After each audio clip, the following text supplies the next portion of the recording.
Mga mahal kong kaibigan sa pangalan ng ating Panginoong Hesus, sa paglapit ng kapistahan ng Imakulada Konsepsyon ni Maria ngayong ika-9 ng Disyembre, at sa nalalapit na Pasko, tayo ay inaanyayahang maghanda hindi lamang sa panlabas na paraan, kundi, higit sa lahat, sa ating puso at kaluluwa.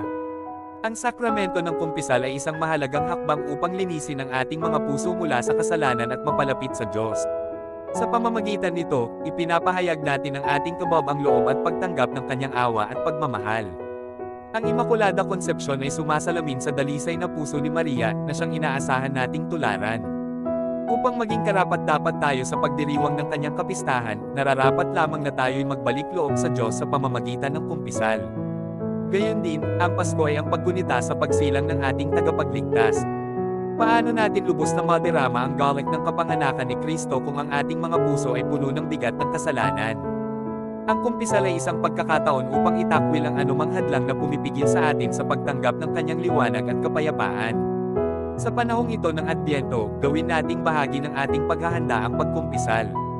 Nang sa gayon, tulad ni Maria, mapuno tayo ng grasya at mapaghandaan ng lubos ang pagdating ng Panginoon sa ating buhay. Patnubayan at gabayan ka palagi ng kalinis-linisang puso ng ating Ina sa langit na si Maria at ng maawain at mapagmahal na puso ng ating Panginoong Heso Kristo. Gabayan ka sana ng lahat ng mga anghel at santo sa langit sa iyong pangungumpisal ngayong panahon ng paghahanda sa pagdating ng Panginoon. Amen.